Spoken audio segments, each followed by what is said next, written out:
off for like 7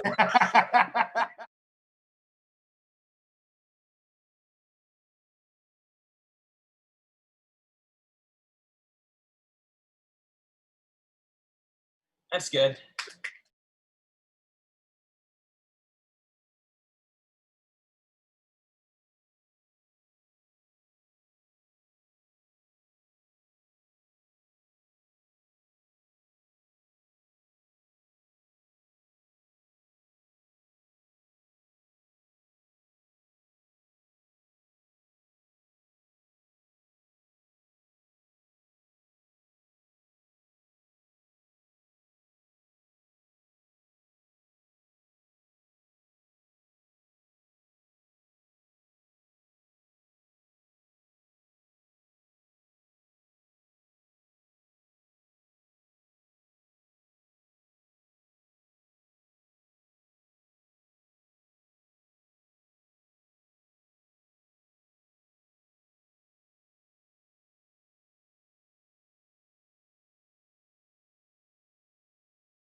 Ladies and gentlemen, live from North Hollywood, California, Loft Ensemble is proud to present another late show tonight with Mike Perkins, featuring Paul Brodo and house band The Show with Adam and Sean.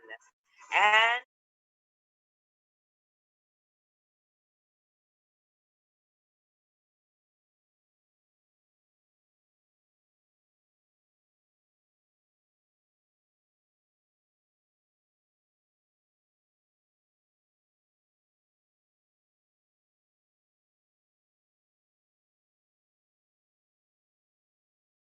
happened was, see, Trump earlier, I don't do a lot of politics, but Trump earlier did like a tweet thing and said he was going to get rid of all of social media.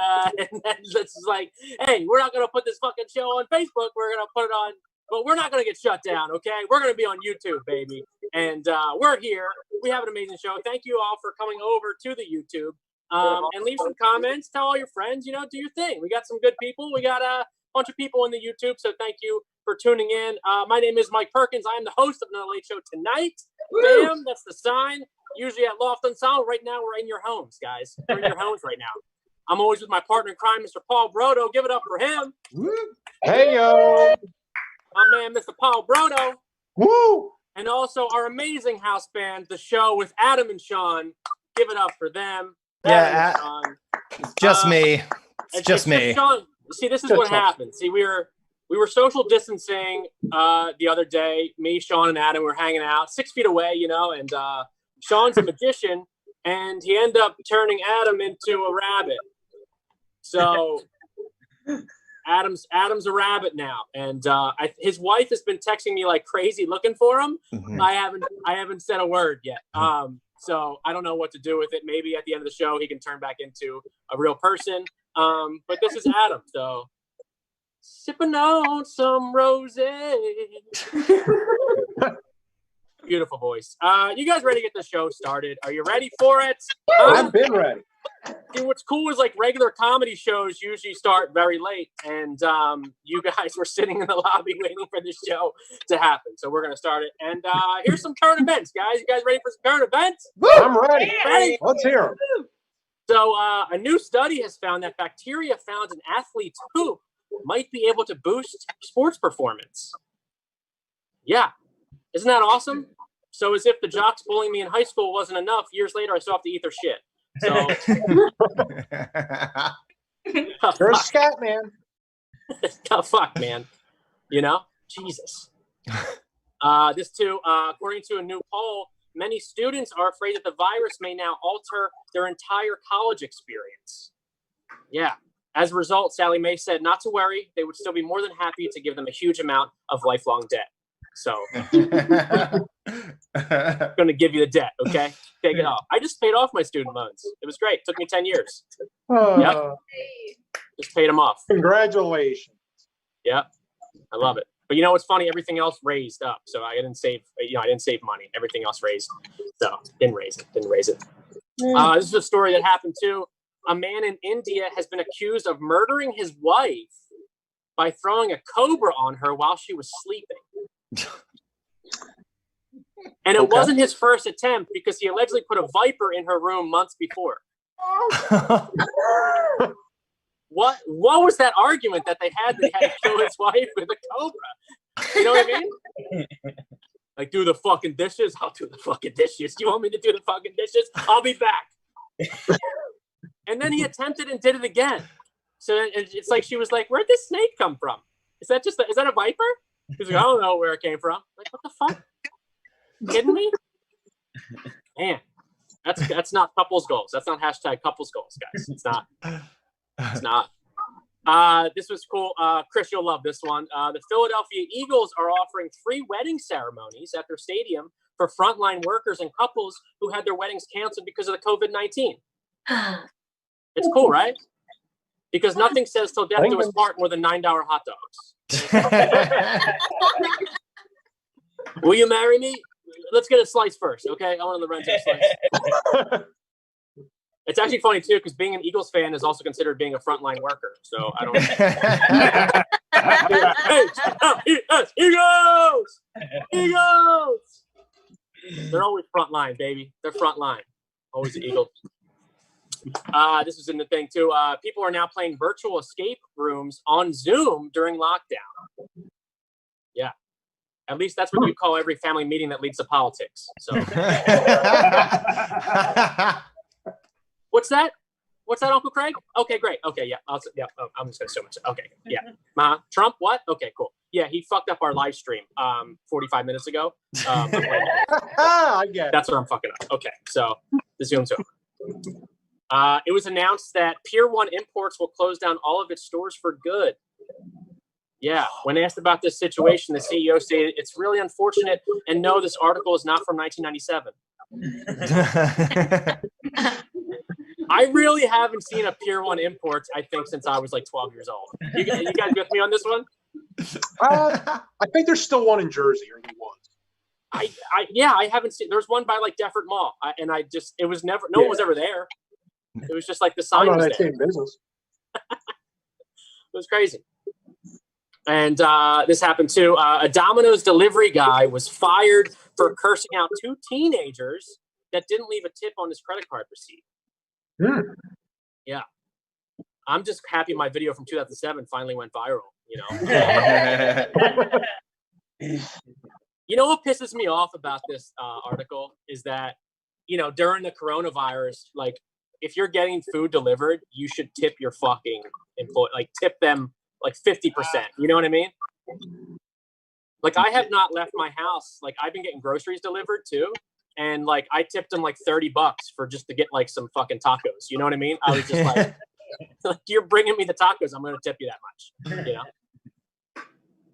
And finally, an article was released. Oh, the live stream's going down again. It's going down. An article was released that said a bee sting to the penis will cause it to permanently enlarge. Yeah. And I just want to say, for the record, I volunteer myself to be on the front line to fight the murder hornets. Okay, ladies, am I right, ladies? That was the monologue, guys. Thank you so much. That was the monologue. We got a lot of people in here. Bam, we got a bunch of people in the YouTube, baby. Let's put these comments in. I love it. Thank you for tuning in. So I don't know if this is the first time you guys are tuning in to another Late Show tonight, but we have a staple here at the Late Show. One of my best friends in the world. He does a segment that we love every month. And guys, get the round of applause going. Get it going. Get your fingers typing on that keyboard for my man Brian McDaniel, because this is Sports and a Half, baby! Sports and a Half!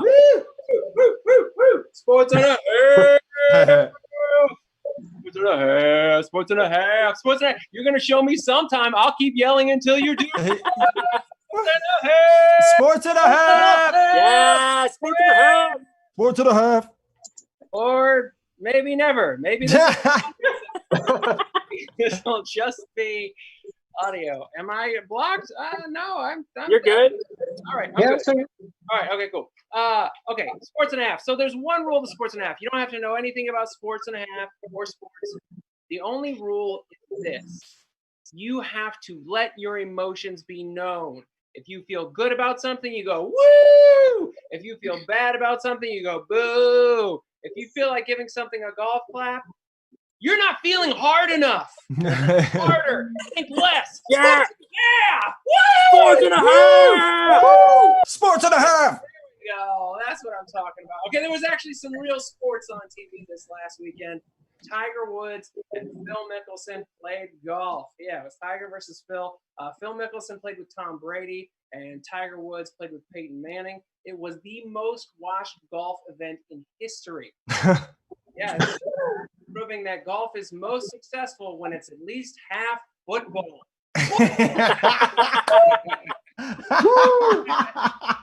Sports and a half. Yeah.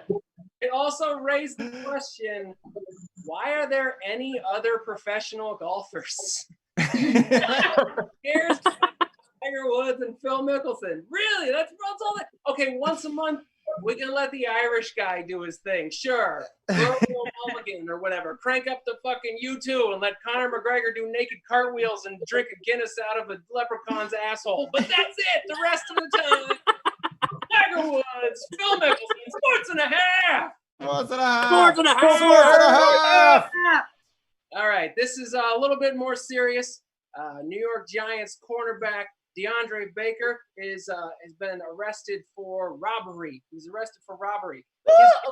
Yeah. Woo! Yeah, justice. His defense, he has laid out his defense. His defense is that he was at the party where the robbery occurred, but he was just playing Madden. He was playing Madden, the video game, the football video game. Yeah.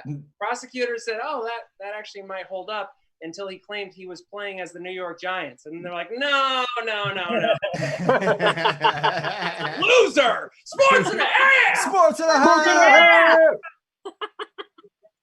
All right, Charlatan. Charlatan is a horse. Yeah, a story about a horse. Horse contender for the Belgian Stakes, which is part of the Triple Crown, right? And this horse was caught on banned substance, lidocaine. It was caught for a banned substance, right? Raises questions about the horse, whether the horse is going to be able to stud. Are they going to have to put this horse on horse Viagra? Come on. If you can't get your horse boner up for 20 mares in an afternoon, you're no horse to me. You are out of the football stakes. Sports and a half. Sports and a half. Sports and a half. All right, couple more stories. This one's the big one. Hockey is coming back. Hockey's coming back. Yes. Mhm. Yes. I get it. You're excited. Paul's excited. He's a big fan. They've announced hockey's coming back. They're going to go straight into the playoffs, and they will have a champion by early autumn, which is perfect. It gives the Russians time to turn their focus from hockey to rigging the elections. Sports and a half. Sports and a half. Sports and a half. All right, last topic. The NBA is considering coming back at Disney World. All the teams would be in isolation at Disney World in Florida. So far, the players are not on board. Despite their massive salaries, they're not sure if they can play without being able to constantly cheat on their wives. Fortunately, the Gold Digging Hose Union has offered to stay at nearby Universal Studios, saving basketball for the season. Sports and a half! Sports and a half. Yes. Thank Sports you. and a half. Guys, give it up for my man Brian McDaniel. One more time. Come on. Get that keyboard, baby. Get those claps. Best in the biz. You can follow him at Brian F. McDaniel on Instagram and all the Twitter and all that good stuff if Trump doesn't shut it down. So, but follow him. He's the best in the biz. Brian, how you been making out with the quarantine, brother? Pretty good.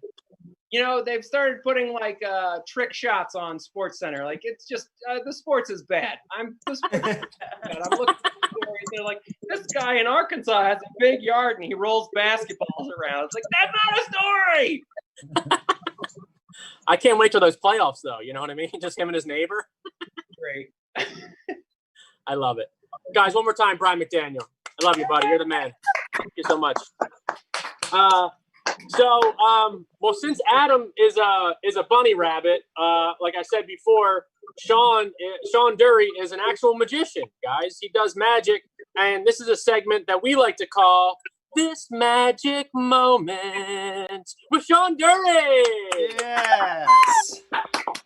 Hello, everyone. So let's do something quick and visual to start with. I'll go down. You can see my table right here. Okay, ready? 2 hands on the table, and I'm just going to rub the coin like so. And with a little bit of magic, just like that, it disappears. The fuck out.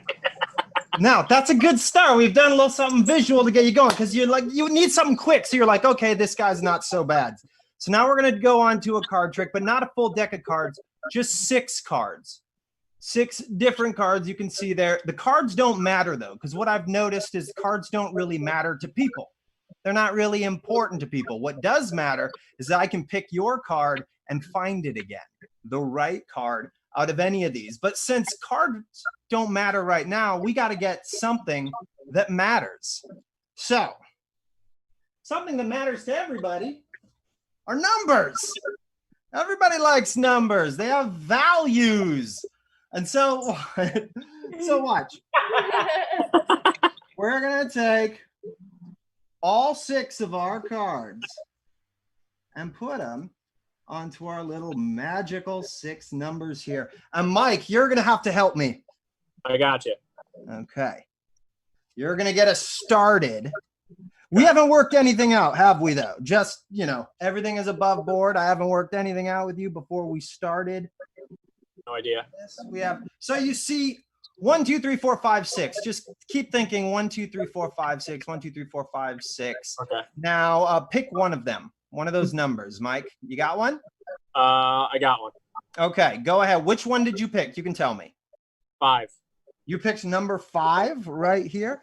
So we're going to take out number 5 and put it right here above everything. Now, if we have people commenting, if we can check the comments, should I keep number 5 or should we change it? If anyone asks anyone to respond, let me know. Mike, you looking at the comments? We got anybody? I'm looking at the comments. Here we go. Let's see. Keep 5, change 5. Change. We got to change? Richie said, dang, you rub hard. He said change it. Change 5. Okay, we're going to change 5. Where are we changing it to? I don't even know who changed it, so there's no way I could know. What Where are do we you want to changing change it to? What do I want to change it to? Yeah, what should we change it to? Let's change it to 6. We're going to change it to 6. So we'll put 5 away. Got to get under the ribbon and take number 6 instead. Now, is that it? Is everybody happy? Are they happy online? We've chosen a nice number. Okay. Now I'm gonna keep everything here so you can see it, Mike. Okay. We're just gonna flip this around, and as you can see, you chose 10 of diamonds. You've got all these other choices that were not the 10 of diamonds, but you chose the 10 of diamonds. What's pretty cool about that is that I knew you would choose the 10 of diamonds because it's right freaking there the whole time. And you know what? That's pretty good. But how about we just snap our fingers and get our coin back? Ladies and gentlemen, that was the Magic Corner with Sean. Yeah. Get the fuck out. How do you do it? What is that? What is it? What are you? Selling my soul. God, dude, you blow my mind every single time you do a trick. You know that? I'm glad you said mind. Huh? Hey, you blow me every time too. It's weird. It's a weird thing. We have fun here. It's Hollywood, baby. Guys, give it up for this magic moment with Sean Dury, ladies and gentlemen. Check him out. God, all right. The show's over. That blew my mind. All right. Is that the feed going down again? Oh my God. So check it out, guys. we're here at Loft Ensemble. Loft Ensemble is an amazing place that gives us the freedom and possibility and all that good stuff to actually have a show, and just gives everyone opportunities to just be themselves and just kind of act and just I don't know, all the good things about Loft that's coming from my mind. And sometimes you get lost for words on stuff people do, and I want to show a trailer right now because all of the members from Loft Chris Haas directed this movie through Zoom, and he made a movie on Zoom, guys. I want to show that trailer right now. If we could show that trailer, check it out.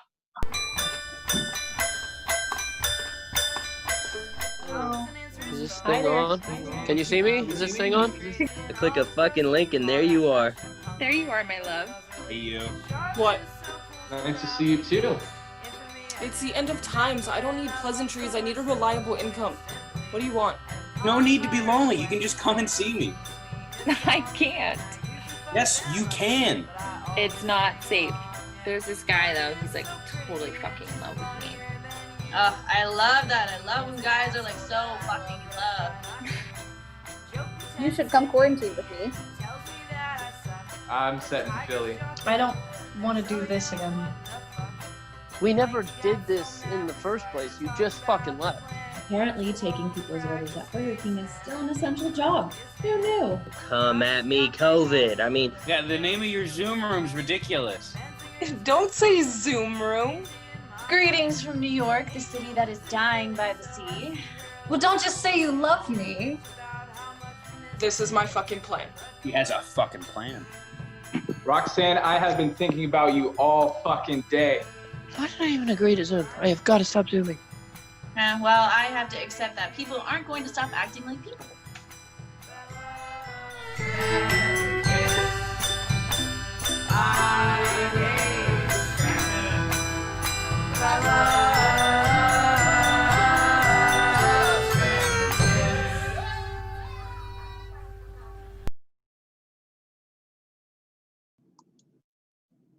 I still sleep with the lights on.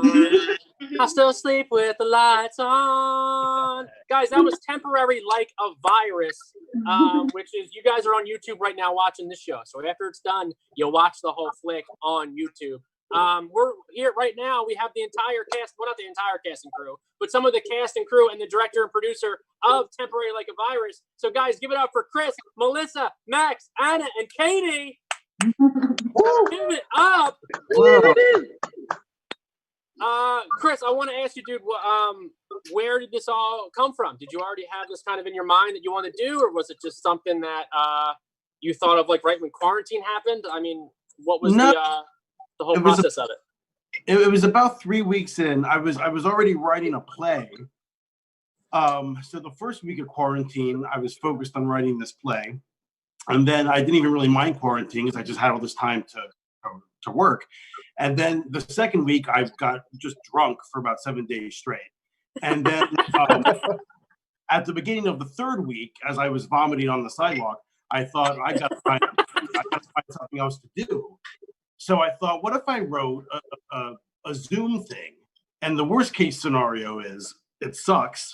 And the best case scenario is we do a little movie, regardless, it's not gonna be a huge time waster if it doesn't work out because there's nothing else to do.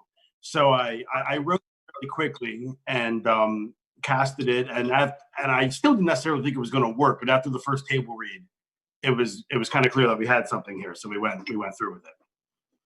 I loved it. I mean, every episode kind of deals with everyone's own relationship with each other and just kind of dealing with what we're all like what everyone's going through during, like, I think Anna, you were just like, hey, come quarantine with me, please come quarantine with me.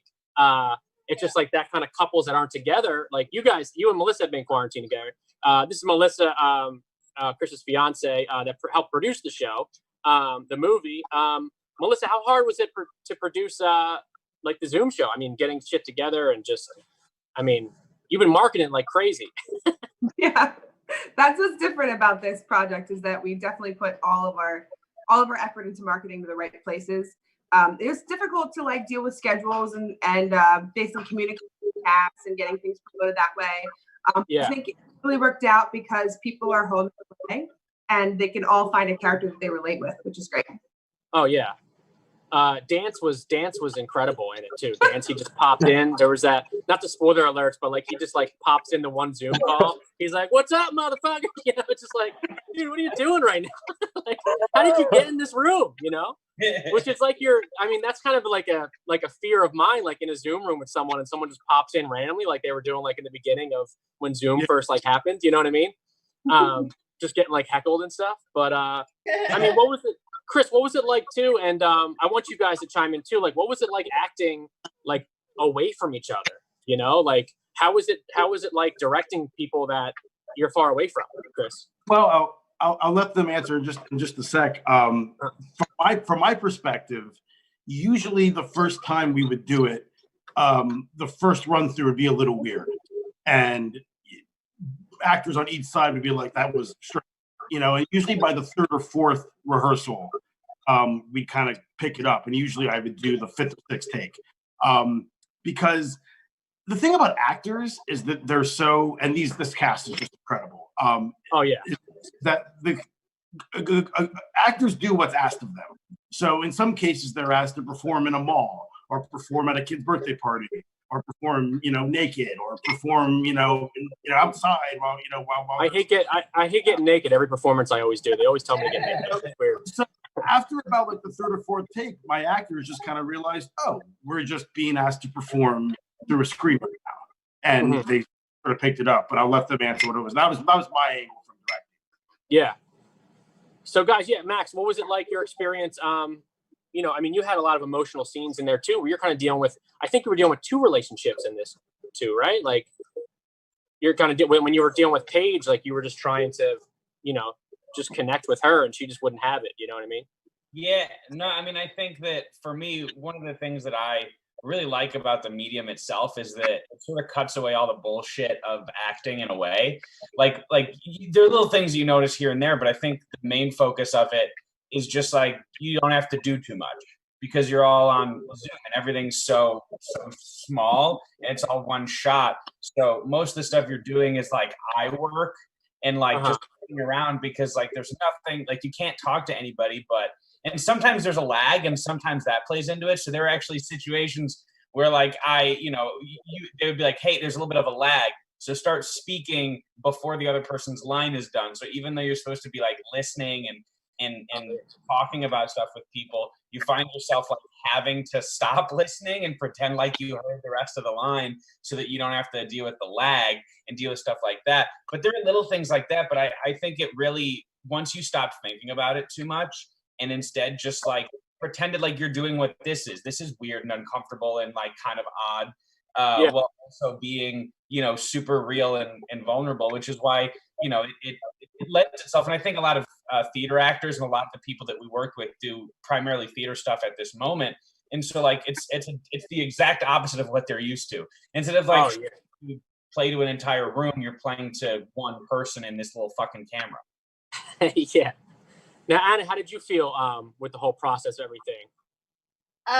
Yeah, I mean, it was very different, but I think it's pretty much like a mixture. I would say it's a mixture of what Chris and what Max said. I think the cast is really incredible, and I think it really pulled through. So it was a matter of like just kind of adjusting to technical things like the lag, like Max said. Because you would have to start speaking before you naturally would. So you would kind of have to go against that a little bit. So it's kind of like figuring out the technical things. But then, like, I mean, all the episodes are so unique and they're so relatable. And I think that's what really makes this project really just what it is. It makes it that good. And I mean, I'm really proud of it, and I'm really proud of what everyone made up. So yeah. I mean, I feel like everyone loves me like a friend face. You know what I mean? That is just.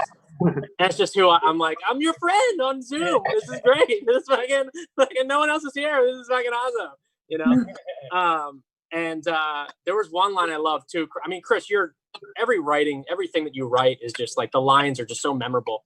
The one I wrote down was like, "I love you like puppies love their owners in '90s movies." It's just like it's such a good line because like I don't know, your writing is just incredible every time. It just like hits you and just like And you have that East Coast. I mean, we're from Philly. You know what I mean? It's just, Yeah.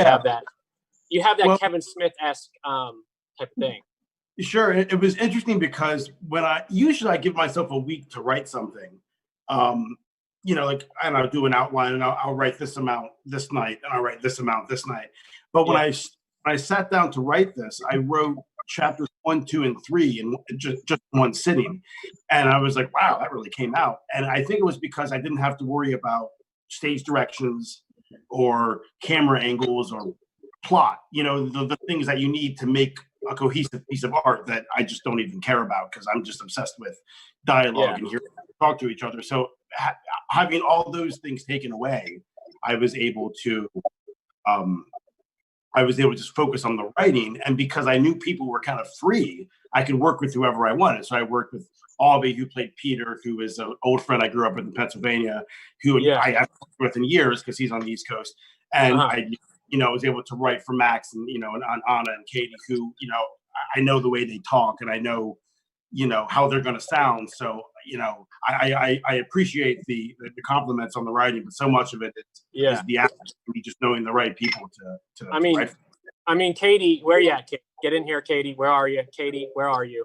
I think the only time that I usually cry at YouTube videos is when I watch my own stand-up. That's the only time I cry. But I mean, how do you blow my mind every single time I see you act in like person? But for you to do that over a Zoom call, how do you find that place of just, I don't know, how do you act? I'm how still do you do what you figuring it out. Katie? That one was a lot of fun because I very much enjoyed my scene partner. Avi was amazing. He's so great to work with. It's harder to do those kind of scenes in film. I've never really done film, so this was kind of my first film anything. And it's harder to do it on film because it's like 3 hours long, not a 5-minute scene on stage and then you're done. So by the end of it, I was extremely exhausted, but it was so much fun to work with that and just to go into that place of that this is a real thing that's happening for people. People are losing people they know, and that's hard and it's reality. And so kind of going to that place was what got me there. And just telling the truth of that, I think, was important. Yeah. And I think what's crazy is like you kind of just, I think what you captured, Chris, was just like you feel like when you're watching it, I felt like I was in the Zoom room with people. You know what I mean? Like I was like, because at times, like because you're just watching them on screen, it keeps cutting back. It feels like you're talking to them as well. You know what I mean? You'd get that like, I mean, really with Zoom, it's just all extreme close-ups the entire time. Right. It's just, but I think that, I mean, is that what you felt like you captured? Like it was more personal and just like. Yeah. The idea was like, okay, I don't have a big budget. I don't have name recognition. I'm not going to have a big advertising campaign or distributor. And there's going to be. Melissa's got you though. Melissa's got it. Okay, Melissa's got that. She's promoting the house. She's good. She's good, girl. There's going to be slicker productions out there, but I feel like what this has is, if you're of this demographic and you're interested in this, is that we wanted it to be like somebody gave you their Zoom password and you logged into the account, and here are all their conversations that you just get to look at. Which that's not everybody's cup of tea. It might be a little uncomfortable for people, but that's kind of where we were going at it, and to just sort of own that awkwardness, and also own sort of the demographic that all of us are, which are artists of a certain age, living in a city.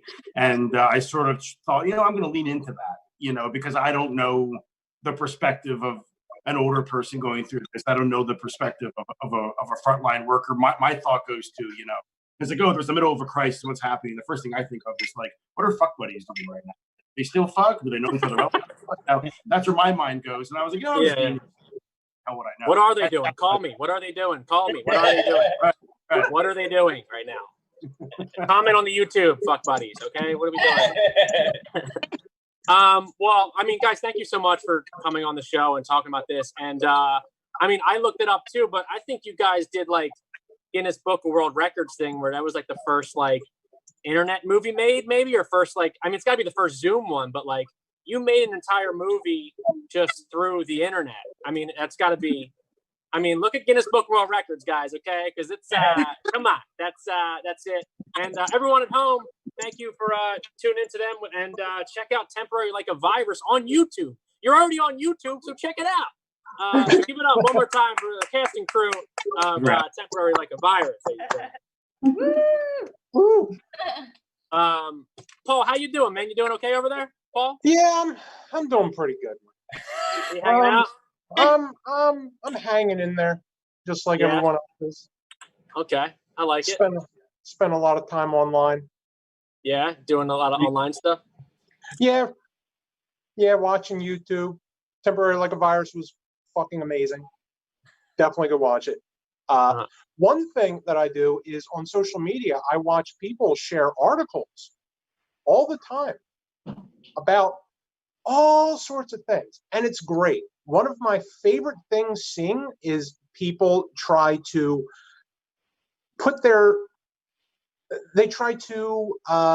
inform others on topics that they feel strongly about.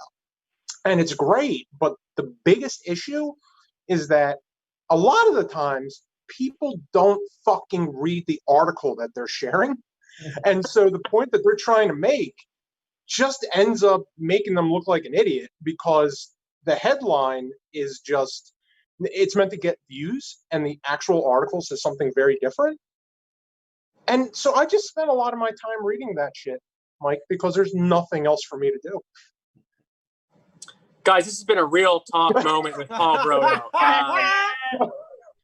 Just wanted to ask him what kind of movies he likes. Always goes on the rant. Give it up for Paul Brodo, ladies and gentlemen. This is why the world will burn. I don't know. I've been looking forward to a lot of movies. Like I watched Temporary Like a Virus, and I don't know. There's a lot of good movies on Netflix and stuff now. Like I don't know. What do you guys like? What do you guys feel like? What are good movies that you guys love? You know.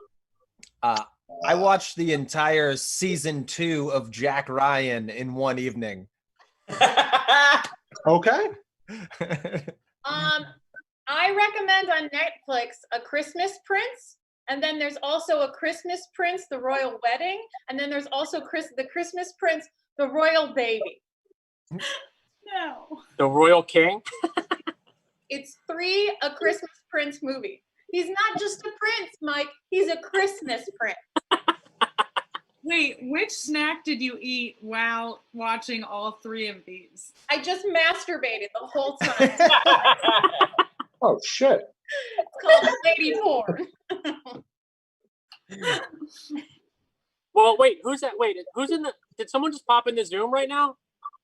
Oh God, guys, this is shit. We're talking about movies. Every time we talk about movies on the show, it's Tad's Takeover, guys. This is Tad's Takeover. What's up, my quarantini beanie weenie? Hey, look, Mikey P. If you don't want someone to come over to your house, don't leave the door open. Well, you can password protect it, buddy boy. Look, folks, I saw Temporary Like a Virus, and it should be more like Temporary Like Interest. Are you kidding me, Miguel? This movie. Oh, how'd you get inspired? Is there a virus being spread? I was looking for escapism, but I was just watching the news. Oh my goodness. And you know what I always say about Zoom calls? Can we make these longer and broken up into 9 chapters? Oh, I love watching movies just like reading a book. And who's the genius that came up with that soundtrack in the trailer? Really? Did you hire someone to play the xylophone while they were drunk? Oh, that'll hook the viewers for sure. I'm on the edge of my seat. Matter of fact, the edge of a cliff. The only thing worse you could have chosen for a soundtrack is an entire classroom of 3rd graders who just learned the recorder. Yeah. You still sleep with the lights on? Well, really? Did you make this movie with the lights off? Ooh. This movie needs a vaccine. Want to know what that vaccine is? Wizard of Oz. That'll cleanse your palate, my little babies. Wizard of Oz is the greatest cinematic masterpiece known to mankind, made 6 years after the end of the Great Depression. Okay? This movie is cinematic gold. It had song and dance numbers. It had a lion that walked upright. It had flying monkeys. I don't care what your budget is, Hollywood. We will never see gold made like that again. You will hear me again. And it sure as heck won't be on YouTube, because after I watch a couple chapters of your movie, I'm going to start watching more interesting things, like 8 ways to clean my home with vinegar. I mean, I'm going to click on that. And frankly, it sounds like you guys have been filling your brains with garbage, just streaming into your brains multiple Christmas Prince movies? I mean, come on, Bessie, babe. Ever watched anything substantial?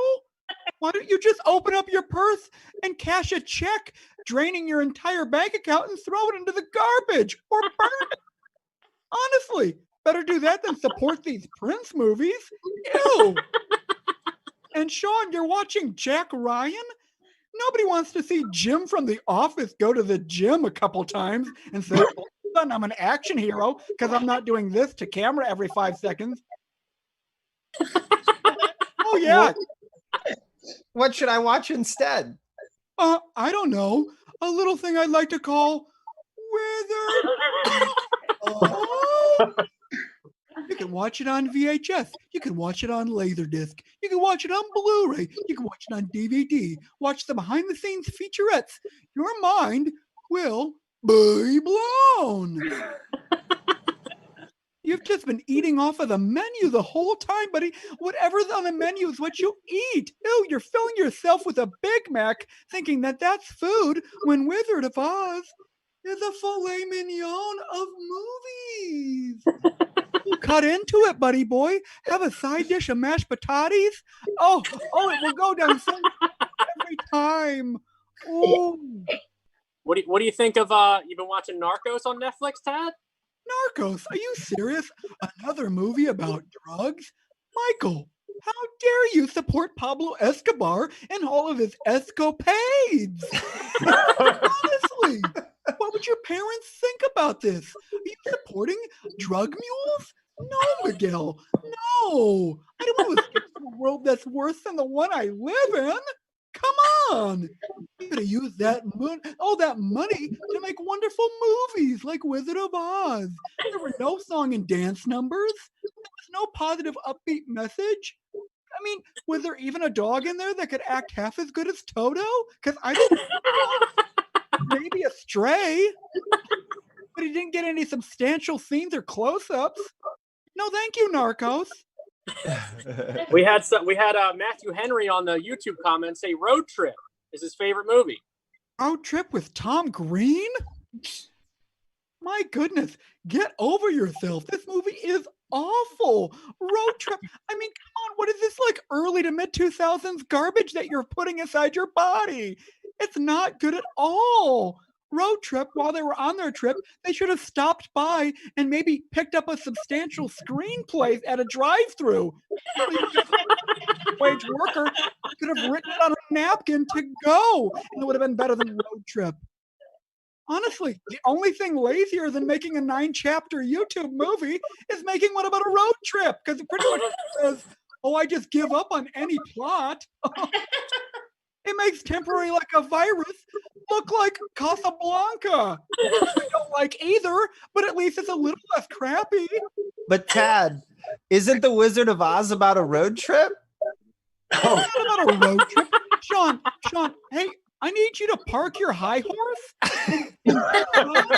Okay, because it's not about a road trip, okay?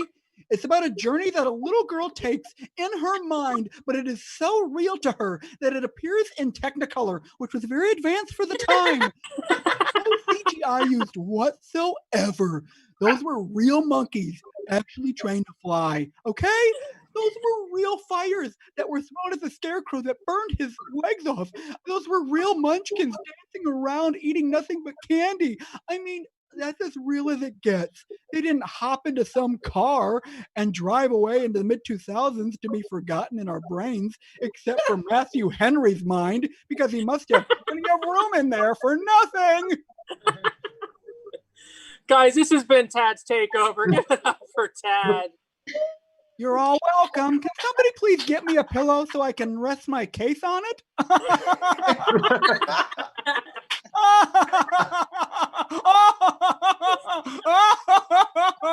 Oh. Guys, give it up one more Tad for one more Tad. Give it up one more Tad for Tad. One more time for Tad. Check out Temporary Like a Virus. He doesn't know what he's talking about. He just loves it. All right.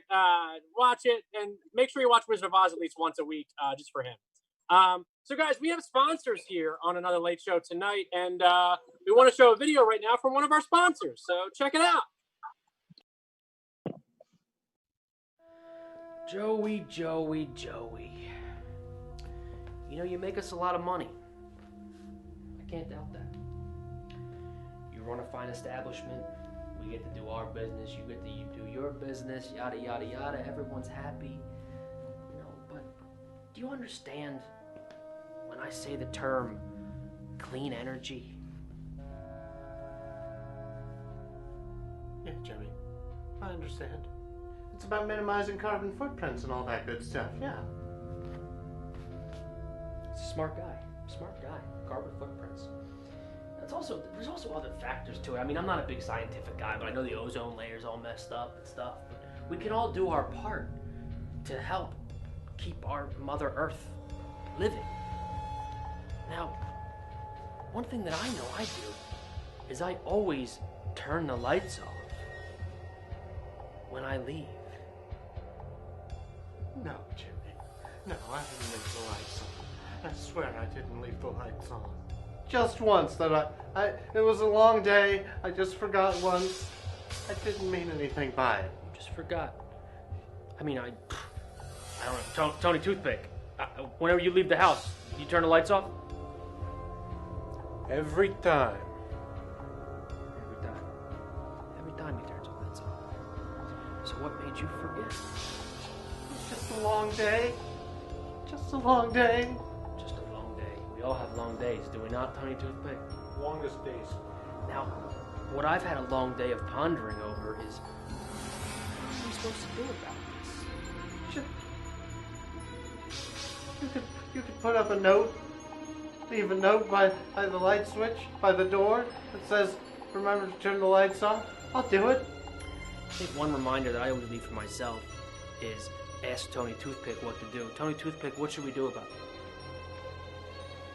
I say we light them up like a Christmas tree.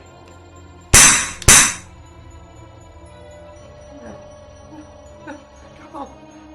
If you light me up, that'll just waste more electricity. Come on. Come on. It needs to be clean. Oh, come on.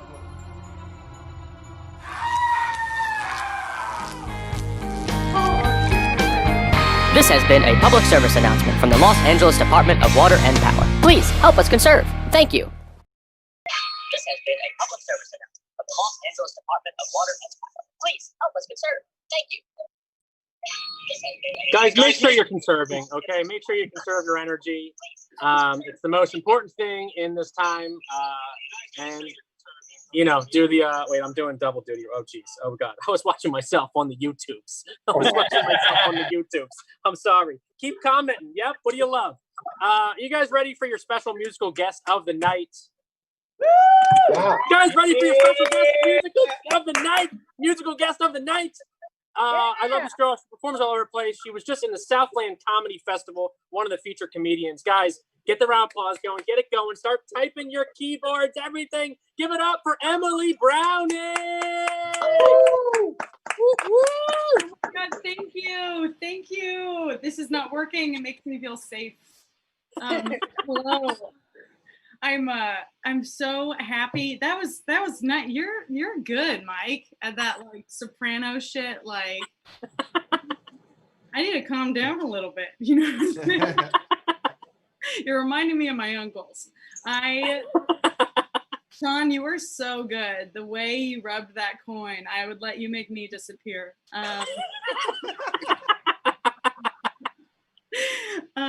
Okay, so you can't see, but it's happening. I have been thinking a lot about my hoe days when I could leave the house and find the face of a young strangling man. I can't talk. Strangling man? Do you guys remember strangling people? Also, when is that good in dating? Like, when are you allowed to strangle? Like, first date too scary, third date is waiting too long. So, anyway, I'll just start the song. This is about someone that I met before quarantine, and I got really passionate about them. So here we go. Oh, this song is called "Am I Hot Enough to Date a Guy with a Sports Car?" It's a classic.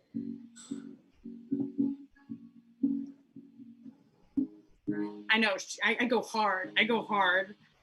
Am I hot enough to date a guy with a sports car? A guy with a sports car. A guy with a sports car. Sports car. Sports car. It's just that for 10 minutes. Not enough to date a guy with a sports car. We get it. So I'm at this bar, right? It's a gay bar, okay? And I spot this guy, and my friends are like, Emily, he's gay. I'm like, shit, you know what? I believe you can be born gay, but I also believe in myself, So I tried dancing with him, and he's like tall. Like, he's like this tall, you know what I'm saying? I was tight, And like, he's got money, like this much money, you know what I'm saying? That's cool, And then he was like, yeah, and I like Trump, and I was like, I almost have it up to here, And so then he tells me that he has a sports car, and I was like, whoa. And like, you can't really trust guys with sports cars because they got secrets, and they hide them in like those little sports car hats, and they're like, hello, and their secrets come out. Oh, jokes. And so then he tells me, I go, hey, let's play a fun game. Like, I'll tell you a secret, you tell me a secret. And he's like, okay, all right. And I was like, I brush my teeth sometimes. And then he was like, well, I have a girlfriend right now. And then I was like, am I hot enough to get a guy with a girlfriend? A guy with a girlfriend. A guy with a girlfriend, girlfriend, girlfriend. And I was like, yes. So it turns out she lives in Canada with him, and she's Russian. I'm like, at that point, you're not even a real person.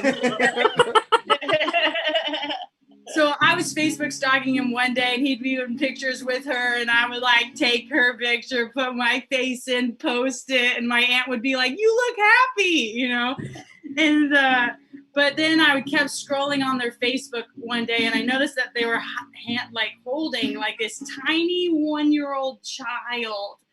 And then I was like, am I hot enough to date a guy with a baby? A guy with a baby, baby. I accidentally fucked a guy with a baby. A guy with a baby.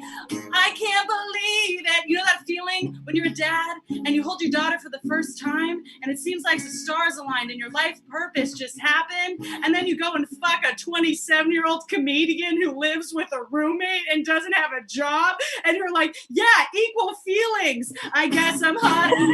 A guy with a baby. A guy with a baby. A guy with a baby. Yeah. Yes. Oh, thank you guys so much. Oh, that was really emotional for me. So I recently have been going through old notebooks because I spend a lot of time in this space, as we all do.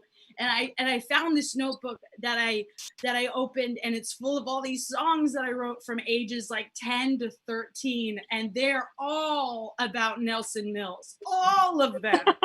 To is now a park ranger who lives in Texas with his librarian wife, but I still feel so strongly about these songs. I feel really passionate about them. So I wanted to sing one of them for you guys today because it's important. And yes, I think we just need this. We need this. And so I'm just going to read the song titles. And then Mike, maybe you could choose one, or if anyone like feels really strongly about a song they want to hear. But I'm just going to sing one of them for now. So we have the first song called Her Morals. Okay. We have It All Works Out in the End. Okay. Save Me. What Am I to You? My Wish. And the War Song. The War Song. The War Song. I think you've heard the War Song before. It's not so much about Nelson Mills. That song was based off of 9/11. The YouTube Madeline Sweeten saying "Save Me." Oh, Save Me? Okay. So Save I want Me. you guys to know that I still remember the melodies of these songs. These are real songs that I wrote. Save Me? Okay. Oh, wow. Madeline, thank you so much for picking this one. It is not that intense at all. So I need you guys to know that we dated for 3 days. It started on AOL and ended by a picnic table. You need to know the backstory of the emotion. So, and every time you're bored, just know, like, I was in junior high, so I'm really a genius musically here. Okay. Ready? Here we go. Madeline, this is for you. I'm going to sing this as seriously as young Emily would want me to. Okay. Wake up in the morning with the sunlight in my face, knowing I can survive my life if I live out every new day. Very Avril Lavigne inspired. Not Avril Lavigne. Thinking of the future, remembering the past, thinking of all the mistakes I made and wondering how long I would last. I broke up with him. I left you all alone, bare and so cold. Orange County, I didn't seem to care about you. I lost all feelings for you. That leaves me to where I am now, standing in the rain. Hear me shout. Somebody open up your door. Who am I talking to? Because I'm trying so hard, I can't seem to shed anymore. I'm left here with a drenched face. All my happiness has been erased. Only one word exists in my head. And from dumping you, this is where I'm led to. Also, like, poor guy, poor Nelson.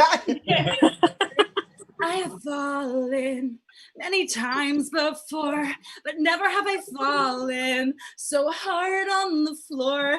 Can you lift me up? Can you forgive me? Can you lift me up? Can you say Evanescence? Can you forgive me? I think my guiltiness has shown no.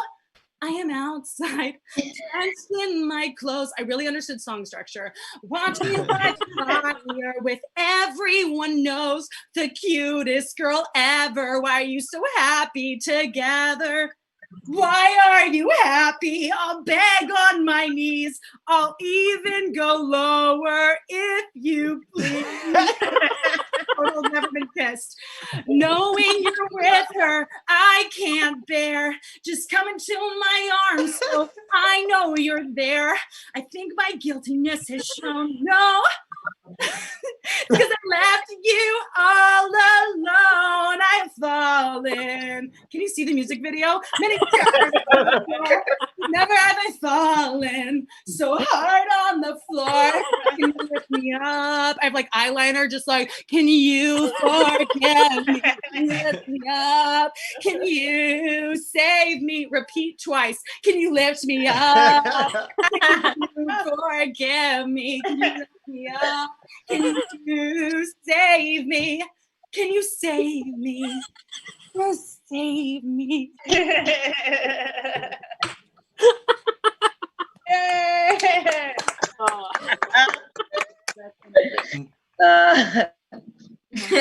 Did you say you were 10? That's all I have for you today. I mean, I could sing another, but I think we're all tired from.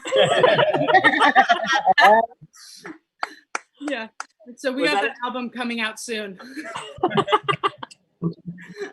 Save her, ladies and gentlemen. Save her. Was Yeah, that you want to do? You want to do one more? Are you good? Oh my! Wow. I mean, it's a lot like that. If you want. I mean, they're all. I mean, if anyone in the audience wants, we have it all. Let's see. Let's see. And- We're gonna ask the YouTube right now. One more. YouTube. One more. Okay. So It all fucking works funny. out. The end is very upbeat. Be very Panic at the Disco. I chime in with haven't you? It's 100% like that. And then the war song is a classic that just like people come back for more. We want more. They want more. YouTube wants more. Wow. Okay. Well, do they have so we have the war song, My Wish, What Am I to You, which is just so Britney inspired, very exhausting. Do the Britney inspired one. What am I to you? Oh, really? Oh, God. Are you guys? I love it. Okay. We got War Song. We got Sings a War War Song. Song. Oh, they You want to do War Song? Yeah. I mean, that's a classic. This one's Okay, really. We want War Song. They want War Song. YouTube Okay, wants War guys. Song. Yeah. So this song, this is the first song I ever wrote in my grandmother's chair and I specifically remember sitting down and afterwards I was like, "You're a genius." And it was inspired by 9/11 happening a lot, and by a lot I mean just on TV replaying, and as I thought this is how I processed as a child. Okay. Okay. It's also a country pop song.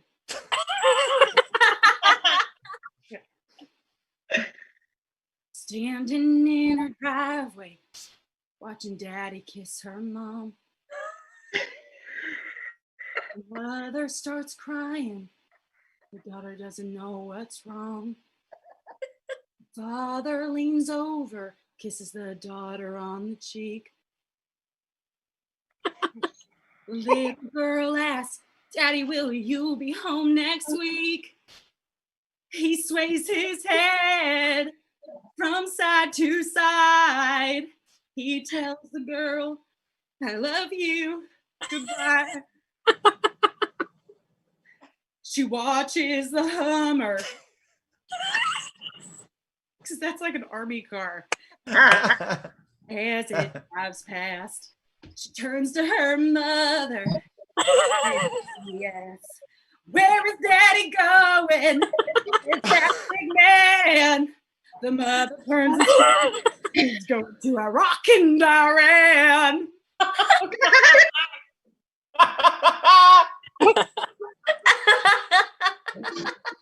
Weeks pass and hours fade away.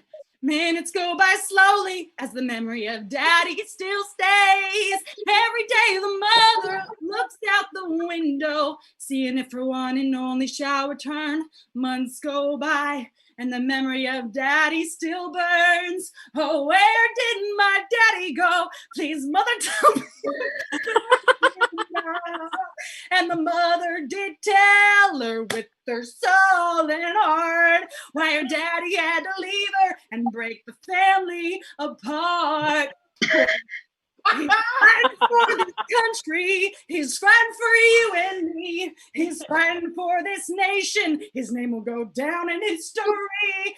Daughter, he still loves you. Heaven just the same. He did what he had to do. You just gotta love him back with no blame. Then one rainy day, it's raining, a car pulls up. A man comes out with a letter of sorrow. I was like, a man comes out with a letter, letting a mother and a child, knowing that they won't have a father tomorrow. Years went by. Songs are all about time. So older, the daughter let go. She just like let go. Knowing her daddy, her The mother didn't know why God would leave her all alone. Then one day,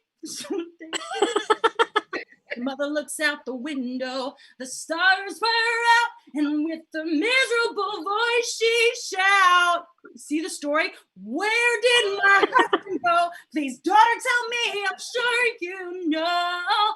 And the daughter could tell her with her soul and heart why her daddy had to leave her and break the family apart. Sing it with me. He fought for this country. He fought for you and me. He fought for this nation. His name will go down in history. I hear you, YouTube. Mother, he's you ever just the same. He did what he had. He did what he had to do. You just gotta love him back with no blame.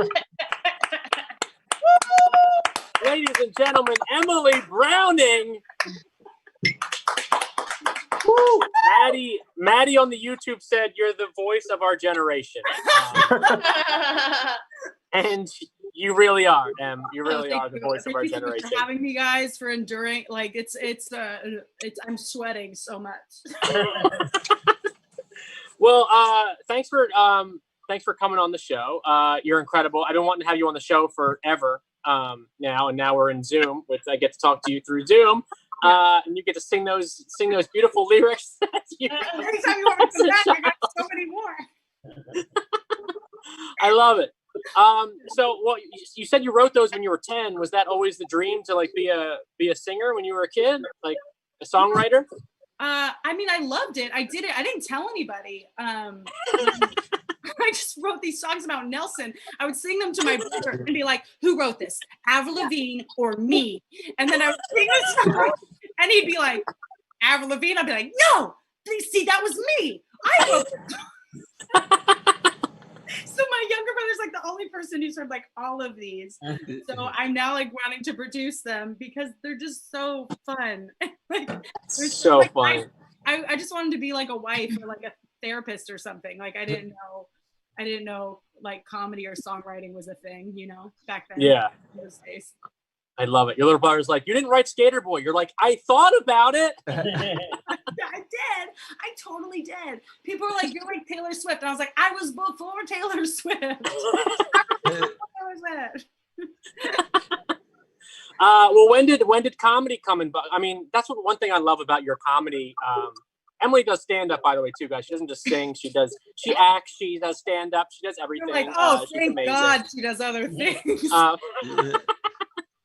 But that's one thing I love about your stand up is like you're so in the moment with everything. So like even when you're singing the song, you have that little quip at the end, like, "You see the story? Do you fucking see the story?" You know, like it's just when did you start piecing together like comedy was like what you wanted? Yeah. Well, yeah, I did musical theater growing up, and then I did improv for 3 or 4 years in college, and then I just slid into flappers. You know what I'm saying? You know how you just do comedy clubs. You're like, I do stand up once a month. I'm a stand up comedian. So that lasted for like a year, and then you know how it is. You just get obsessed, and then so I just kind of like started combining all like the things I was doing before into what we're doing. You know, and it's. I love that. Yeah. Well, that's one thing that I think separates you from a lot of comedians, and not just only because you sing and do you play guitar, but like you're your own unique voice, which is very rare for comedians to have that. Like nobody else is like Emily Browning, which is what you want. That's like the goal of all of this is nobody else is like that. Like, oh my God, that's Emily Browning. That's Emily, you know, like nobody can match what you are. I know one time I said like, "Hey, do you want to come headline my Clubhouse show?" And you're like, "How much time am I doing?" I told you the time, and you're like, "I can do balloon animals too." I was like, "What?" So like, when did you start incorporating that into your like?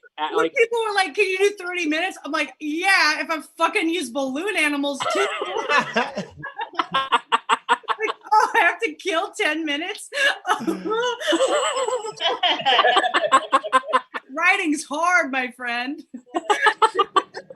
Yeah, I think that's what happened. Like I don't know. It must have been like there's this improv theater in San Francisco that I hung out at for like a year, and they had a clowning night, and they asked me to do an act. Because once someone finds out that you can do, that's what happened. Like people would just find out that I did balloons and then request it, and I'm like, oh no. And I like some shows, like people have been like, you look like you didn't want to be doing that. Like on stage, like 60 people, I'm just like, hey, they're like, I'm like, what can I get you? And they're like, a dick. And I'm like, fuck you. Like mermaid, you know, like you pubescent scum. But I think I did this thing where I blindfolded myself and then I played wrecking ball, which was like a huge hit at the time. And I like pump balloons up to this song, and then when Miley freaks out, I pop them all, and like everyone loved it so much, it just made me realize like the potential, like how much adults like balloons, and even more than children sometimes. So that was so funny. Yeah. So did you start? I mean, you grew up in Orange County, right? Was it Orange County or LA area? Orange County for sure. But then you started comedy in San Francisco, or? I started down here going to Flappers and like Orange County scene like a little bit, but I didn't start getting like paid work until the Bay Area, and then I came here 2 years ago. Yeah. And gotcha. So you were up there for a couple years doing San Francisco. It was literally like a hot year and a half. Like it was it was just like, it was hot. What a hot year. What a hot year and a half. Yeah. How like big is my ego that I go to a new city, and I'm like, I did this city. But you know, I mean, that's one thing about stand-up is like once you start doing like other city, like I know Brian McDaniel, he's still in the room, right? Brian, where's he at? Brian's great. I think he's still here. He's still here. Brian took me on the road with him for the first time. I think it was like a year and a half, 2 years ago. And that was such a big, like, I mean, that's like a chip, not a chip on your shoulder for so many words, but like, it's such a big boost in your whole career where you're like, holy shit, like I'm next level. So like for you to go like San Francisco, you're like, I'm doing a whole new city that I'm not used to. That kind of gives you so much like confidence and just in your own personal comedy, you know what I mean? And, you know, I tell Brian that all the time, like Brian really took me to like next level comedy. You know what I mean? Like I was just doing little fucking jokes here, but I was like, bam, bam, baby, I'm doing fucking monologues now, you know, Pier 1 imports, you know what I mean? Like that fucking joke. That was solid. That was solid.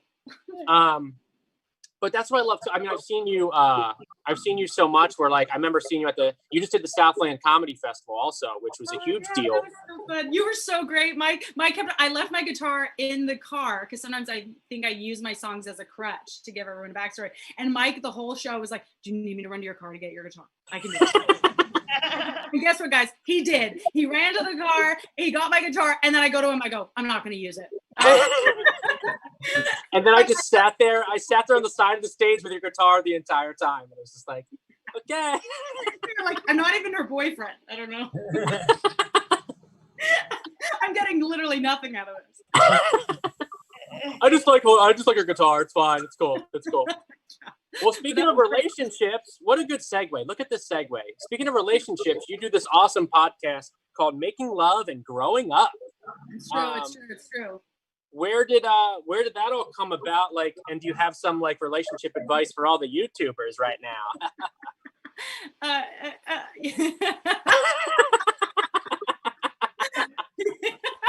don't know. I don't know. Touch yourself a lot. I don't know. It's okay. Yeah, heard it here, folks. Touch yourself a lot. You're here close to your neighbor's wall and like see what's happening. Yeah, I don't know. Well, that's what I love when you first started that podcast. You were like, "Hey, I'm starting a podcast," and I was like, "Oh, cool," because I was doing reviews for a while before that, and you're like, you were asking me kind of like tips and all this stuff, and I was kind of giving you like a little bit of advice, like, "Oh, you should do this, do that," and then like. You were like maybe 3 episodes in and your podcast was like fucking you're recording in a studio. You had like all these special effects and shit. You were just like, it was just like, you were like, yeah, but like you were like on the charts. You had like all these like good ratings and reviews. I'm like, I go back to you. I'm like, how the fuck did you do that? Like, what did you? Dude, I mean, you're editing yours. We had an editor. I had like a director who would light me when I was like, tangenting, which just happens always. And so yeah, like I was really lucky that we had a team behind us, which is really fun. And It's great. It's called Making Love and Growing Up, and we grew up. Two girls grew up super religious, so religious. I have a minor in biblical studies. If you know me, you know that. I tell people. Your dad was. I read that too. Your dad was a pastor too. Yeah. So and so he asked me like, what kind of podcast do you have? I'm like, an educational podcast. Don't even listen. Please don't listen. I haven't invited my dad to a comedy show in like 3 years. I'm like, please, I don't do comedy. But yeah, it's really fun. I tell people that like I wasn't allowed to be a pastor when I was little, so I became a comedian. You know, because it's like similar. We do similar things. Yeah. Well, I love it. It's all truth. It's all about truth. You're one of my favorite people in the world. I love you, and thank you for doing the show. Thank you for being a part of this. And guys, one more time for Emily Browning, ladies and gentlemen. Woo! You can check her out at Emily Browntown on Instagram and all the other good stuff. Are you guys ready for your headliner of the night, guys? You guys ready? Huh? You guys ready? YouTube? I'm ready. YouTube, you guys ready? You clicking away? Huh? Click away. Leave a comment. Leave all the good stuff. Guys, get the round of applause going. Get it going for my girl, Bethany Therese. I legit didn't know you were talking about me when you were introducing me. Yay! Oh my gosh, there is a lot to unpack here. I feel like all of Emily's childhood songs the name of them are the original title of A Christmas Prince. And yes, Tad, I watched The Christmas Prince and A Christmas Prince, The Royal Wedding, and A Christmas Prince, The Royal Baby. And I'm not upset with it. It's the modern day Wizard of Oz. I'm not backing down. I'm not backing down. Oh, shit. Blasphemy, Bethany. Blasphemer. Tad, I will send you the movies. I will watch them with you, and it will all be clear. Go ahead, send them. I need toilet paper. I'm all out. Send the VHS copies. They're easier to wipe with.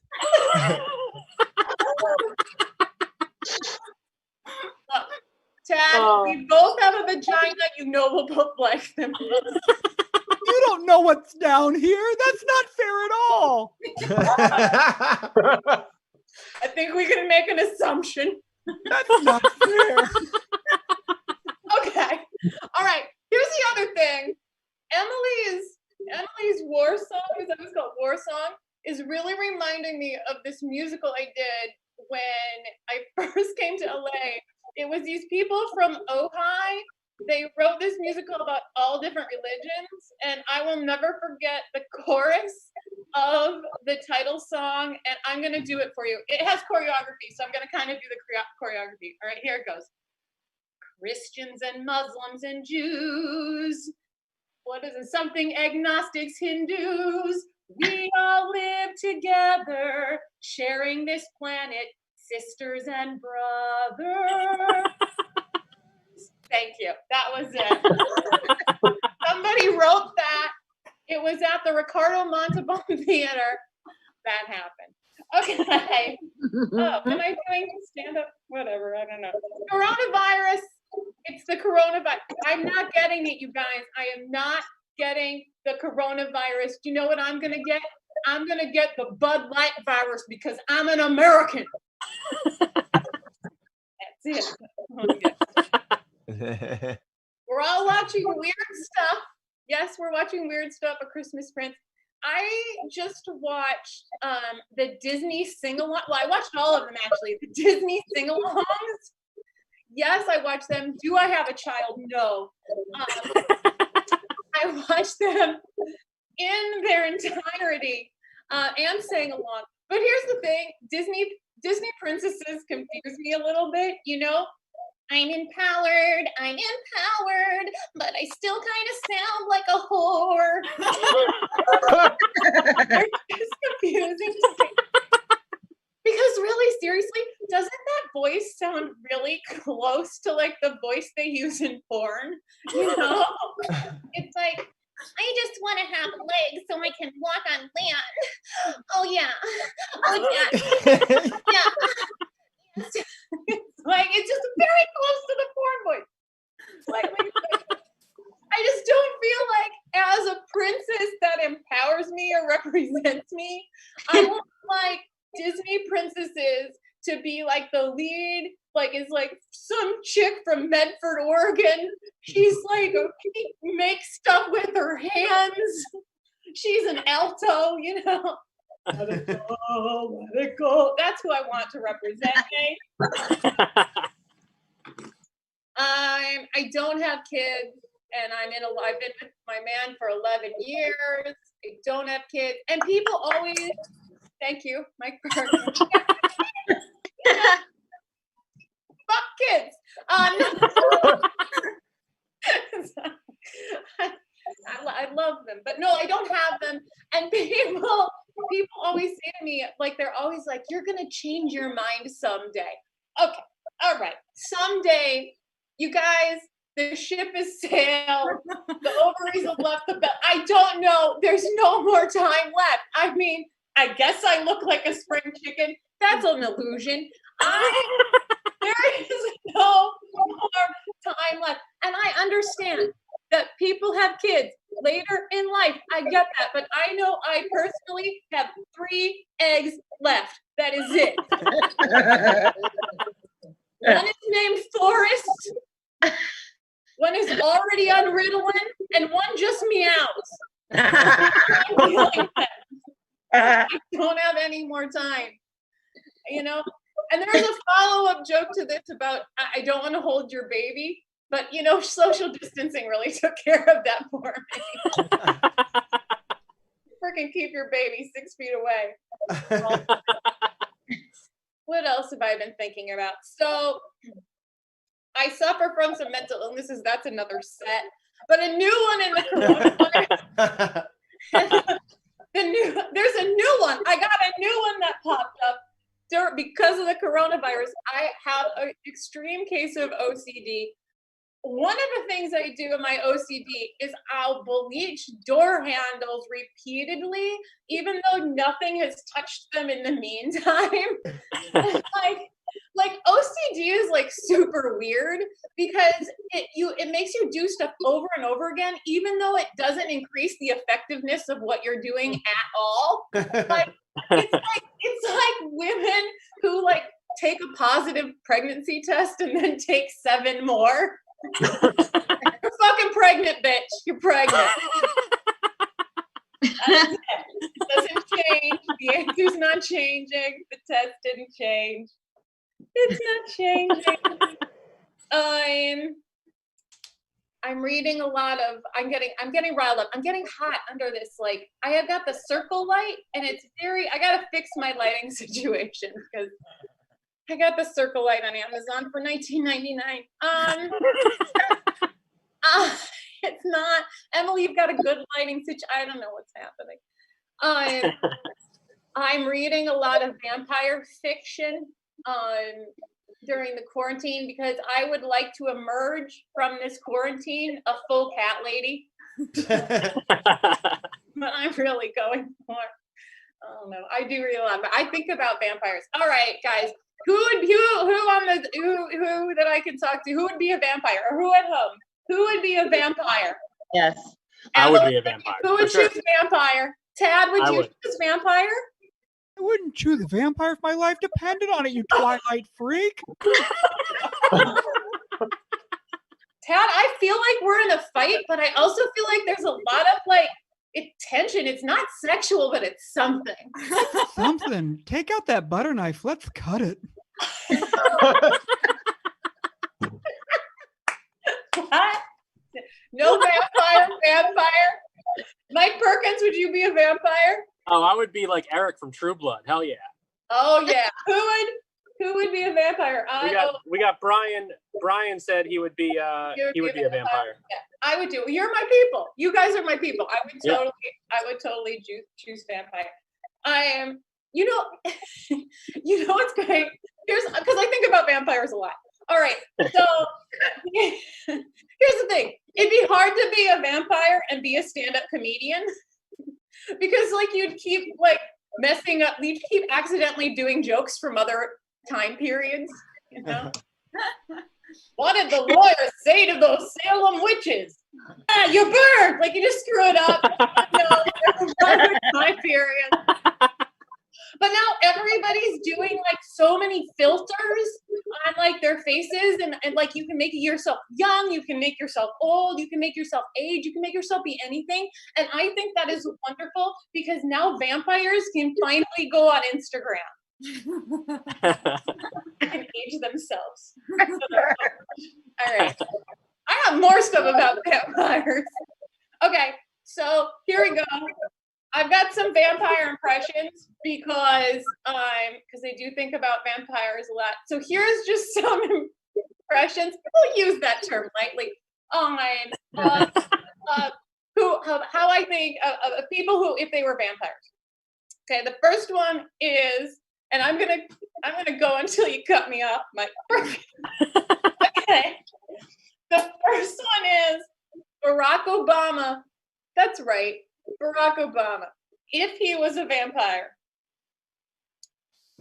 I'm getting into it. Let me be clear. Michelle and I are going to suck your blood. Okay. That's Alanis Morissette. I mean, that was Obama. That's my next one. My next one is, that was Obama. My next one is Alanis Morissette. This is Alanis Morissette. I wish I was standing. These things are so hard. This is Alanis Morissette if she was a vampire.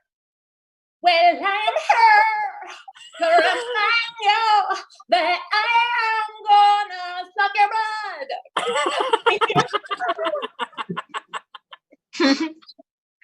Here's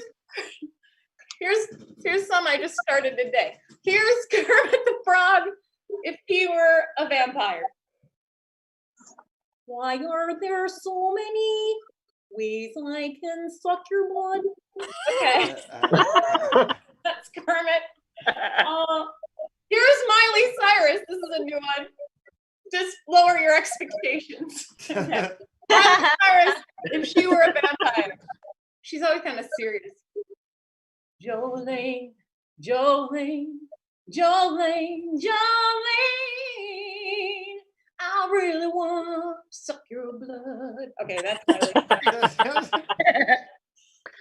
She needs work. Okay, here's two more.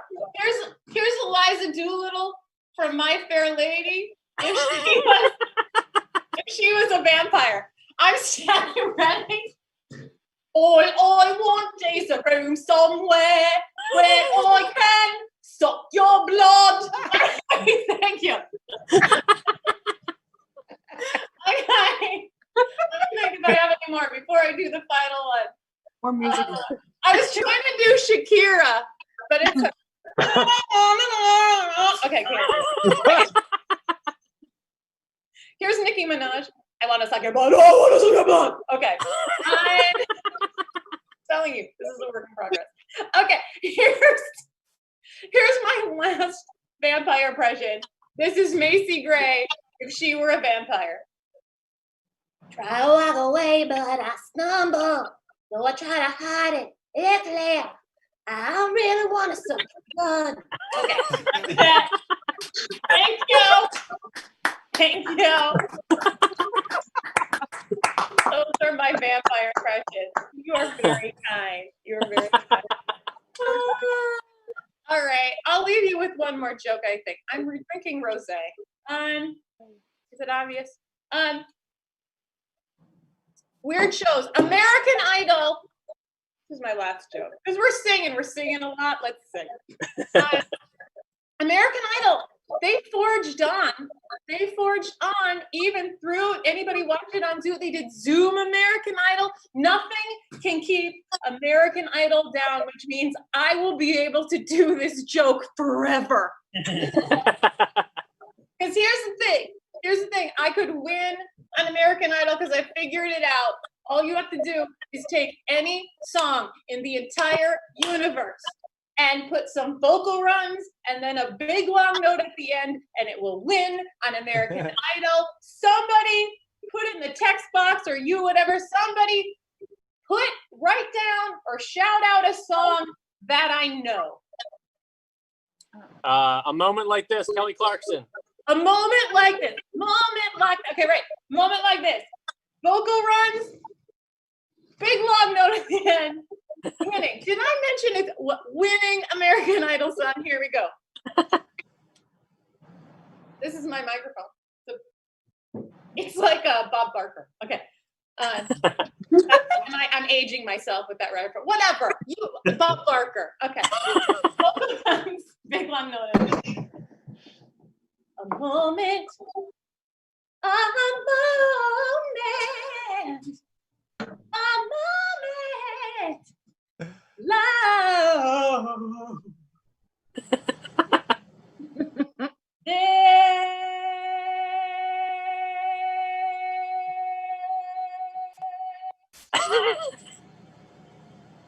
Yes, thank you. That's it. That's it. Bethany out. Ladies and gentlemen, Bethany Therese. Thank you. Bethany, you're the best in the biz. Thank you for doing the show, and you've done the show before. So this is your second appearance on the Another Late Show tonight. It is. For coming Wait, back. Is this the interview part? You don't want to do the interview? We can just cut Well, it. I'll do it, but I just feel like there should be a transition. Like I want to walk from another space. Okay, you got it. Diva. Guys, one more time for Bethany Therese. Oh, there she is. Oh, yeah. I am wearing a sweater and bike shorts. Get it, girl. And you got a haircut. Look at you. Did it Cut- myself. You did it yourself. Look at it. Looking good. Looking good. Turns out watching one YouTube video does not make you be able to do something. One thing I love about your stand-up and your comedy and your music and everything is it's like you live in the moment. Like when Tad, like you're so improv and you just live in the moment where like Tad like kind of just like came out of nowhere and you just went with the, you roll with the punches of all that. And I love that. So like when you started, like how, I guess my question is like, when did you start? Like, what was the dream of it all? And did you always want to do comedy? Very good question, Mike Perkins. Let's see. I always say that because I started out doing musical theater and in New York, and I did a lot of that. And I like in my head, I have this character that I think is my soul. And she's like, when I did Cats in 1975, it was magical. I spent one magical night on the top of the Empire State Building with a man named Fernando. Like this is just that's who I am actually inside. I started doing musical theater. I got fortunate enough to do a couple Broadway shows. I thought that that's what I was going to do forever. I never really wanted to do anything outside of theater for a long time. But I also always improvised. I always was part of improv groups. I had an improv group in New York that was kind of semi-successful in that we got some opportunities to travel and we made some money and blah, blah, blah. So improv was always a big part of me and comedy, and I always was writing something. But then once I started to do musicals that were like 8 shows a week, and so for a year, 2 years, like over and over and over and over again, I just started to feel like I just started to feel like the creativity part became just making the same thing new again, but there wasn't much creativity beyond that. So I was like, well, how is this kind of different than, I'm just a cog in the wheel kind of a thing. So I transitioned my career into stand-up comedy because I don't like money. Well, when you say you're doing musical, was that when you were doing Mamma Mia? Because you were doing Mamma Mia for a long time when you were on tour, right? Yeah, that was the longest musical I did, and yeah, that was kind of when actually during Mamma Mia, I really started to go to little places and started to write stand-up, and I would try to do shows in clubs, but it was very difficult because the times of the shows would really kind of match up. But I would, as much as I could, I'd try to go and do little sets here and there, but I would write a lot and I watched a lot of stand-up comedy. Like I watched stand-up comedy all day which is weird because before that, I never really thought about it at all as something that I would do, but Yeah. you know, and I like now, to be honest, it's like, I feel like right now is a really good time in stand-up comedy because I feel like you see people tonight, it's becoming a little bit more eclectic. I felt like there was a period of time where it was like a bunch of dudes like talking and then like that kind of like I don't care comedy. Emily knows like yeah, this beers and I was like, and I don't care if the audience can go fuck themselves. Yeah, exactly. That's my entire act. That's my entire act. Yeah. Oh yeah, that's so you, Mike. Yeah. That's one thing I hate. One thing I do love about you too is like you don't do open mics, and that like it blows my mind of how like amazing you are at comedy because like when I see you live, it's like I'm like, how the fuck did you not like? You're just up there doing it, which is like I feel the same way when I do open mics. Is like it's a lot of dudes like that. We're just like oh, fuck, and I have to like kind of like because I'm different. I don't do like I'm the same way. I'm like all over the place and just kind of just doing like I do like Adam Sandler impressions and stuff like that. But like I don't mess well with like comedians that are that way. You know what I mean? Well, first of all, stop the compliments. Stop. Stop. Keep them going. Keep them going. You know what? I don't know. I've really never done one open mic ever, and I just think honestly, it's not a judgment thing. It's not what's good for somebody or what's bad for somebody. I think for me, because I came to stand-up comedy from playing, performing in front of audiences, 2,000, 5,000 people, that it was a really difficult transition for me to even go to a small club setting where there's 50 people, or to me that seemed it was just very difficult to overcome and get my mind there, and I kind of stunted my own progress because I couldn't fathom what this was in a way, Yeah. And just the world of it, not the being on stage part, but like the other thing. And so for me, just the journey of that to kind of go to an open mic where it's really just, in my mind, I feel like I could all have you over for a dinner party and we could kind of talk about comedy and make jokes and blah, blah, blah. To me, it's kind of the same thing. And probably I'd then choose people who I wanted to be with more and we could create that way. For me, it's just not a place that I felt like I could kind of go to. But I think for some people, it's very valuable. But you have that creativity where like, yeah, I mean, that's the best part of just hanging out with comedians, and you get bits just from doing that, like just hanging out. Like, I mean, I know when the quarantine first started, we talked on the phone for like an hour and we were just cracking jokes the entire fucking time of just, I don't even know what we were talking about. We were just like, but I don't know. We were just going off and it was just so fun to just, I mean, that's the creativity right there. And that's what brings out your comedy voice, and yeah, and that's the most fun part. I think that's the super fun part. Yeah. And to be honest with you, I don't know, Emily might agree or not, I'm not sure, but I feel like when you're a female in comedy, you have a little bit of a different perspective in terms of like the openness of maybe, different kinds of situations, especially if you do something that isn't you just talking about your vagina, which I'll talk about my vagina, but it's not my I mean, it's there all the time, but I don't really think about it like that much, I kind of like, I've lived with it, and I don't know, it's like, it's my vagina. What are you gonna do? It's just, I can't get away from it, but I'm not really, it's not really a part of my thoughts. Well, I gotta ask this question for Emily too, because she recognized you right when we got on the Zoom, and I think everyone at home probably recognizes you too. But what was it like working on The Sopranos, Beth? Oh my god! All right. What was it like? Okay, so I've been on the road with the musical. I came back to New York and sort of serendipitously, I got this part. It was a guest star role that ended up getting shrunken down, of course. There was no nudity involved initially, And so then I booked the role, and then the producers call my agent at the time, and they're like, look, we want her to show, like, be a little topless, like, to show vulnerability.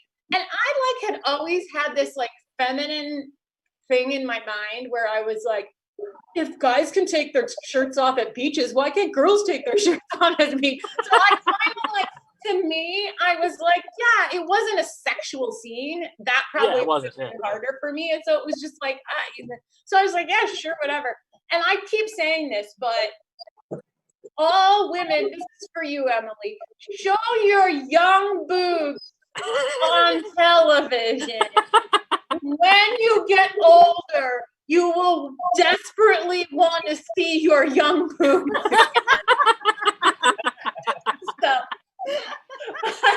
and if you want to see those young boobs, it's season 3, episode. With all due respect, now keep in mind, go watch it, please do. Keep in mind, those are not.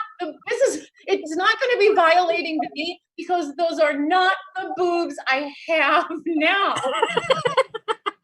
These ones are very different than those ones. They're crooked. Something's happening. I'm not sure, but they're not. But the best part of that was the scene was just a scene between me and Steve Buscemi and I. Well, yeah, you get to work with Steve Buscemi. And so I spent 6 hours with him just waiting in a chair to do this scene. And we just had the best time. And I was like, I grew up in Minnesota and we were talking about Fargo. And I was like, oh, doing the accent the whole time. And he was like laughing. And he is just, he was just really he's just like a kind of spectacular guy. Yeah. So that was a fun, moment. Do you guys still keep in touch at all, you and Steve? No, James Gandolfini cockblocked me. I mean, God rest his soul. But at the end, that's the name of your first book is James Gandolfini cockblocked me. Because after we shot, like I went to my dressing room, and then Steve came. First of all, I didn't know who I was shooting this scene with at all. I was in hair and makeup, and I went to where we were shooting, and it was Steve Buscemi, and I was completely surprised. I don't know why I didn't know. But anyway, so he came to my dressing room, and we were chatting, and I was about to be like, hey, like, no, because he was like directing at a time, like, whatever, find me, this, that. He wasn't directing that episode. He wasn't directing much, but I'd heard rumors that he was going to, all this stuff. And then James Gandolfini came, and he loomed in the doorway, and the man is gigantic. And really was really very a scary feeling human being. And I kind of like and he kind of like looked at me and then kind of took Steve Buscemi's attention away. And then I was sort of like, I don't know what's happening, but I'm going to become a little mouse because he's big and he's in this doorway, and his energy did not feel dissimilar at all to me than the character he played on that show. Wow. Like naturally. So yeah. I'm scared. Just like took your shirt off again. You're like, oh, I don't know. No, I feel like that would be worse. Like he'd be like, what are you doing? Where's the gobble go? Where's the gobble go? Like just too cool. Like he'd say nothing and then wait in the silence, and they then say something so cutting that you'd never be the same. I don't know what would have happened. So funny. And Bethany, I love you. You're one of my favorite people in the world too. I'm glad we've been talking a lot during quarantine. We're on the same page of I don't want to go outside ever. You know well, we're talking because my OCD has kicked in, and you're one of the few people who I think is on my level where you're like, no, I will not go to a grocery store. No, I will not be. I jog in my yard listening to it's a real you may never see me in person until there's like, I don't know, I might need like a helmet. Like a bubbly helmet. Like a moon suit, like kind of like astronaut. SpongeBob? Yeah, exactly. Yeah. Exactly. I legit I legit only get turned on when my man tells me he's washing his hands again. Like that's just what is exciting to. I'm like, oh my god. Yes, like I'm on the other end of the spectrum. Oh yeah, lather that up. Get that soap. Get that soap. Yeah, Yeah. I mean, I am not kidding. Yeah. Well, you heard it here, folks. Emily said to play with yourself, and Bethany said, listen, wash your fucking hands, okay? Because it's hot. Guys, give it one more time for Bethany. Therese, thank you so much for doing the show. You're amazing, and I'll see you soon. Guys, that's our show. That was it. Woo! Thank you for tuning in on the YouTube. Everyone's still there, commenting all that good stuff. Guys, give it up one more time for my man Brian McDaniel doing Sports and a Half. Woo! Give it up for this magic moment with Sean Dury. You'll see Adam. Adam will be back next month. Adam's right here still. He loved every bit of the show. Give it up for the entire cast and crew that's here right now. It was from Temporary Like a Virus. Check it out on YouTube. Chris Haas directed it. Melissa Kirkpatrick, she helped produce it, his fiance. And give it up for Max, Anna, and Katie right here with us. Thank you so much for doing the show. Give it up for Tad. Give it up for my man Mark Sipka. He's awesome. He's the best in the biz. Give it up for Emily Browning. Woo! Woo! And then one more time for Bethany Therese.